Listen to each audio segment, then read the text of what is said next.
Okay, I'm taking a different approach to this. I've got the new shift forks in on the sliders, 2 sliders, first, second, third, fourth gear.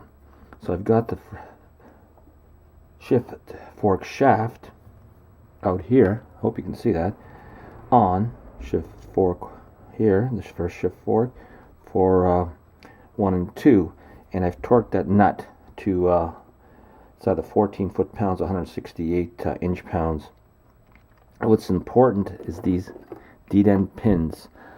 After I got that shift fork in and shift shaft in, these have to slide. This, the larger one, the longer one, had to slide in this slot here down, and it sits between the shaft 1 and the second shaft, which is the shaft 2, 3, and 4. Then this goes on, and this is the one between shaft for 3 and 4 and reverse and 5th. Okay, so that's very important. Okay, also I'm going to show you, this is the shaft for shift fork for 3 and 4. There's a little pin in here, right there. You can see it. That sits in there. You put a little bit of lube on it to keep it into place. Then what you need to do, oh, it just dropped out. Get a little bit more lube on it. Carefully set it in. Get it into the hole, and I've lubricated it. If not, just to be on the safe side, get a bit of lube on there.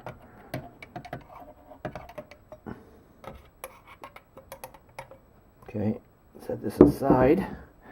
Carefully move them into place. Rotate shift the second shift fork and gently coax the shaft in. Keep moving it until that hole lines up with that hole. That's where the thread is in this, the shaft, which will secure the shift fork. There it is. Then you'll take washer and little bolt, whatever you want to call it, and thread it. Okay. I think I've got it. And take your handy dandy torque wrench.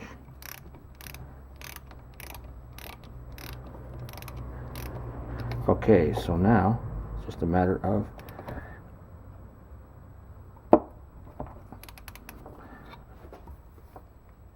there it is.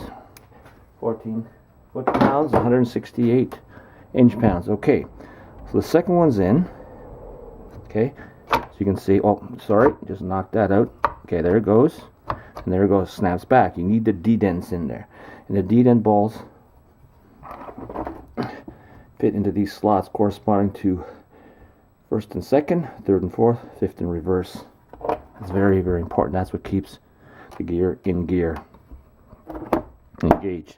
Okay, so I've got these tightened down. I hope you can see it. Now what I need to do is not place that in there now, because what the manual said you need to do is put the D-dent balls and springs in. And let me get them.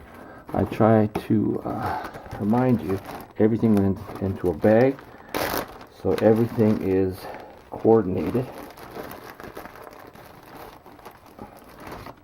Okay, so there you go. There's the ball, D-dent ball, and there is the spring. Get some lube in there. Hope you can see that. Okay, if not, let me move that a bit over and up. Okay, you drop the ball in first. Spring in. There you go. That's a really tight fit. Really tight. Okay, now what I need is the ball and spring for 3 and 4. Okay, here we go again. Lube. Ball. Spring. There's a lot of tension. A lot of compression there, boy. Okay, then you put the cover on, you tighten it, then you snap the gears, 2 gears, and lock them, and then of course you're able to put the auxiliary shaft in and then and torque it to the proper torque. Okay, so what I'm going to do is I'm not going to put the cover in and show you. It's very simple how to put that in, but remember, do not put in the ball and spring for, at this point in time, for fifth and reverse. Okay, that's it for now, and I'll see how this works. This is a new approach I'm taking. I got a tripod and see if that works a little bit better. My hands are filthy. I don't want to shut the camera off.